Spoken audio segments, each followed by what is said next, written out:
जय हिंद साथियों, मनोज अकेडमी में आपका स्वागत है। आज के वीडियो में हम क्लास 10 के हिस्ट्री चैप्टर 3 भारत में राष्ट्रवाद। आज हम इस अध्याय के प्रश्न अभ्यास का प्रश्न उत्तर करेंगे। साथ ही इस अध्याय से जितने महत्वपूर्ण प्रश्न बन सकते हैं उसका भी प्रश्न उत्तर कराऊंगा। तो साथियों, इससे पहले भी मैं क्लास 10 के अन्य विषयों के ऊपर वीडियो बना चुका हूं।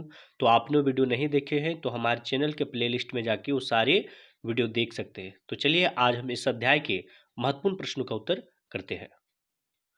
तो साथियों, सबसे पहले इस अध्याय के जितने महत्वपूर्ण प्रश्न बन सकते हैं उसका उत्तर करेंगे, उसके बाद प्रश्न अभ्यास का प्रश्न उत्तर करेंगे। तो देखिए, ये पहले है कि सविनय अवज्ञा आंदोलन क्या था। ये प्रश्न पूछे जा सकते हैं।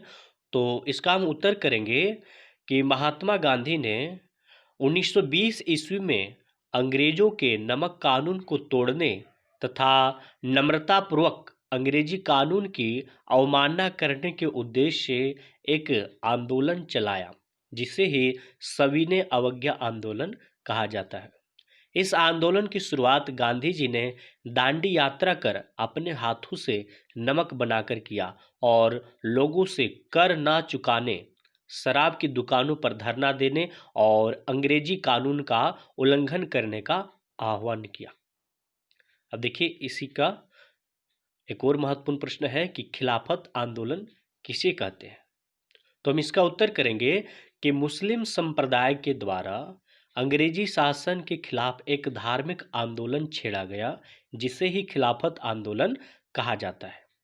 जब अंग्रेजी हुकूमत ने सेबेर की संधि के तहत मुस्लिमों के धार्मिक गुरु खलीफा के पद को समाप्त कर उसे तुर्की की गद्दी से उतार दिया, तो इससे मुस्लिम संप्रदाय की भावना को ठेस पहुंची और उन्होंने खलीफा के पद को बहाल करने तथा अंग्रेजी हुकूमत के खिलाफ विरोध जताने के उद्देश्य से एक आंदोलन छेड़ दिया, जिसे ही खिलाफत आंदोलन कहा गया। भारत में यह आंदोलन अली बंधुओं नामक दो भाइयों के नेतृत्व में छेड़ा गया। आगे देखते हैं। देखिए, काफी महत्वपूर्ण प्रश्न है कि गांधी इरविन समझौता क्या था। तो हम इसका उत्तर करेंगे कि भारत में सविनय अवज्ञा आंदोलन के बढ़ते प्रभाव को कम करने तथा भारतीयों की राजनीतिक तृष्णा को थोड़ा शांत करने के उद्देश्य से महात्मा गांधी और लॉर्ड इरविन के बीच एक समझौता पत्र पर हस्ताक्षर हुआ, जिसे गांधी इरविन समझौता कहा जाता है। इस समझौता के मुख्य शर्तें निम्नलिखित है। का में देखिए है कि गांधी जी सविनय अवज्ञा आंदोलन को वापस लेने के लिए सहमत हो गए। गांधी जी ने इंग्लैंड में आयोजित होने वाले दूसरे गोलमेज सम्मेलन में भाग लेने की सहमति दे दी।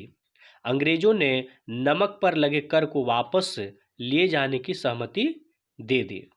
और इसी घ में लिखेंगे कि अंग्रेजों ने अहिंसात्मक अपराधों में बंद कैदियों को रिहा कर दिया।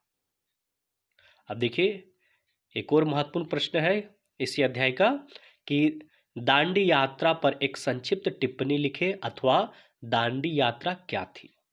ऐसा प्रश्न पूछा जा सकता है। तो हम इसका उत्तर करेंगे कि अंग्रेजों द्वारा लागू किए गए नमक कानून का विरोध करने तथा भारतीयों को एकजुट अंग्रेजों के खिलाफ सविनय अवज्ञा आंदोलन छेड़ने के उद्देश्य से ही महात्मा गांधी ने साबरमती आश्रम से अपने 78 सहयोगियों के साथ 12 मार्च 1930 ईस्वी को दांडी के लिए एक पद यात्रा प्रारंभ की, जिसे ही दांडी यात्रा के नाम से जाना जाता है। इस यात्रा में 24 दिनों की यात्रा कर गांधी जी दांडी पहुंचे और 6 अप्रैल 1930 ईस्वी को अंग्रेजों के नमक कानून का उल्लंघन करते हुए अपने हाथों से नमक बनाकर सविनय अवज्ञा आंदोलन की शुरुआत कर दी। गांधी जी के इस यात्रा को ही दांडी यात्रा कहा जाता है। अब देखिए, अब के जो प्रश्न होंगे वो अभ्यास के प्रश्न होंगे। अभ्यास का जो पहला है व्याख्या करने के लिए पहला का देखिए, इसमें प्रश्न है कि उपनिवेशों में राष्ट्रवाद के उदय की प्रक्रिया उपनिवेशवाद विरोधी आंदोलन से जुड़ी हुई क्यों थी। तो हम इसका उत्तर करेंगे कि उपनिवेशों में ज्यों ज्यों राष्ट्रवाद की भावना फैलने लगी, त्यों त्यों यह भावना उपनिवेशवाद विरोधी आंदोलन को और अधिक मजबूत बनाता चला गया, क्योंकि उपनिवेश में राष्ट्रवाद की भावना फैलते ही लोग विदेशी शासक के चंगुल से मुक्ति पाने के लिए आंदोलित हो उठे, क्योंकि साम्राज्यवादी देशों की एकमात्र नीति थी अपने हितों के लिए उपनिवेश का आर्थिक, सामाजिक व राजनीतिक शोषण करना। और औपनिवेशिक लोग इसे किसी भी सूरत में पसंद नहीं कर सकते थे, अतः वे मुखर हो उठे, जिससे पूरे विश्व में उपनिवेशवाद विरोधी आंदोलन सशक्त हो उठा। अब देखिए इसी पहले प्रश्न का खा का देखिए कौन सा है कि पहले विश्व युद्ध ने भारत में राष्ट्रीय आंदोलन के विकास में किस प्रकार योगदान दिया। तो हम इसका उत्तर करेंगे कि 1914 ईस्वी से लेकर 1918 ईस्वी तक चले प्रथम विश्व युद्ध ने परोक्ष रूप से ही सही लेकिन भारतीय राष्ट्रीय आंदोलन को तीव्र कर दिया। प्रथम विश्व युद्ध में बढ़ रहे खर्चों को पूरा करने के लिए अंग्रेजी शासन ने भारतीयों के ऊपर कई तरह कर लगा दिए। एक ओर महंगाई बढ़ती जा रही थी और दूसरी ओर हजारों हजार की संख्या में भारतीय सिपाही अंग्रेजों की ओर लड़ते हुए मारे जा रहे थे। इस तरह अंग्रेजों की क्रूरतम नीति, कर का बढ़ता बोझ, महंगाई की बढ़ी दर और भारतीय सैनिकों के मारे जाने से भारतीयों का आक्रोश बढ़ता जा रहा था, जिस कारण आम आदमी भी राष्ट्रवादी शक्तियों का समर्थन करने को तैयार हो गया और भारत में राष्ट्रीय आंदोलन की गति तेज हो गई। अब इसी पहला का ग में देखिए जो प्रश्न है कि भारत के लोग रॉलेट एक्ट के विरोध में क्यों थे। अब देखिए रॉलेट एक्ट, इसका उत्तर हम करेंगे कि अंग्रेजी शासन के द्वारा लागू किया गया रॉलेट एक्ट एक ऐसा कानून जिसके तहत सिर्फ शक के आधार पर अंग्रेजी सरकार किसी भी व्यक्ति को गिरफ्तार कर सकती थी और उस पर बिना मुकदमा चलाए उसे सजा दे सकती थी। यह कानून लोगों के नागरिक अधिकारों का हनन करता था, जिस कारण ही भारत के लोग रॉलेट एक्ट के खिलाफ थे। अब देखिए इसी में घ का जो प्रश्न है कि पहला का घ है ये कि गांधी जी ने असहयोग आंदोलन को वापस लेने का फैसला क्यों लिया।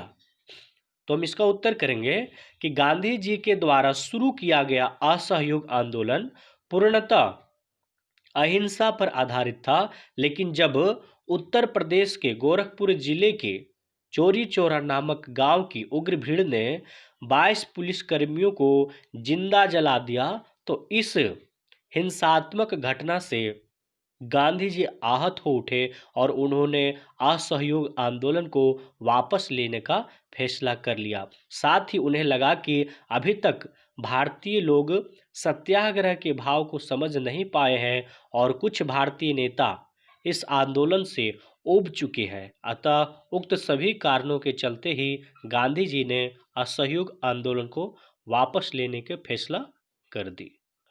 अब आगे का प्रश्न देखते हैं। देखिए दूसरा प्रश्न जो है कि सत्याग्रह के विचार का क्या मतलब है। तो हम इसका उत्तर करेंगे कि सत्याग्रह महात्मा गांधी का एक ऐसा शक्तिशाली शस्त्र था जिसके बल पर उन्होंने दमनकारी अंग्रेज शासन को अपने विचार के आगे कई बार झुकने पर विवश कर दिया। इस सत्याग्रह का अर्थ है सत्य की शक्ति से आग्रह कर अपने उद्देश्यों की प्राप्ति के लिए अन्याय के खिलाफ अहिंसात्मक विरोध करना। अंग्रेजी शासक गांधी जी के इसी नीति के आगे विवश हो जाते थे और सत्य पर आधारित इस संघर्ष में गांधी जी की हमेशा जीत होती थी। अब देखिए इसी अध्याय का इससे जुड़ा हुआ प्रश्न है कि जलियांवाला बाग हत्याकांड क्या था, व्याख्या करें। तो हम इसका उत्तर करेंगे कि पंजाब के लोकप्रिय नेता डॉक्टर सत्यपाल और सैफुद्दीन क्विचिलिन के गिरफ्तारी के विरोध में आवाज उठाने और पंजाब में राष्ट्रीय आंदोलन की नई नीति तैयार करने के उद्देश्य से 13 अप्रैल 1919 ईस्वी को वैसाखी के दिन हजारों लोग अमृतसर के जलियांवाला बाग नामक स्थान पर एकत्रित हुए। यहाँ आने जाने के लिए सिर्फ एक सक्रिय रास्ता था। अभी सभा की कार्रवाई शुरू ही हुई थी कि जनरल डायर अपने सिपाहियों के साथ वहां या धमका और बिना किसी चेतावनी के उस निहत्थी भीड़ पर अंधाधुंध गोलियां बरसाना शुरू कर दिया। इस गोलीबारी और भागदौड़ में हजारों की संख्या में मारे गए। इस जघन्य हत्याकांड को भारतीय इतिहास में जलियांवाला बाग हत्याकांड के नाम से जाना जाता है। तो ये काफी महत्वपूर्ण प्रश्न है, ध्यान रखने योग्य प्रश्न है। देखिए ये है, साइमन कमीशन की नियुक्ति क्यों हुई थी? तो हम इसका उत्तर करेंगे कि 1919 ईस्वी में लागू किए गए मॉन्टेग्यू चेम्सफोर्ड रिफॉर्म के प्रभाव का आकलन करने के लिए तथा भारत में सुधार के नए नियमों की सिफारिश करने के उद्देश्य से ब्रिटिश सरकार ने सर जॉन साइमन की अध्यक्षता में एक कमीशन की नियुक्ति की, जिसे ही साइमन कमीशन के नाम से जाना जाता है। इस कमीशन के सभी सदस्य अंग्रेज थे, जिनसे भारत के लिए सुधारात्मक कानून लागू किए जाने की सिफारिश करने की उम्मीद नहीं थी। इसलिए भारतीयों ने साइमन कमीशन का खुलकर विरोध किया। तो इस तरह इस अध्याय के ये सारे महत्वपूर्ण प्रश्न थे। तो साथियों, आपको ये वीडियो कैसा लगा आप हमें कमेंट करके अवश्य बताएं।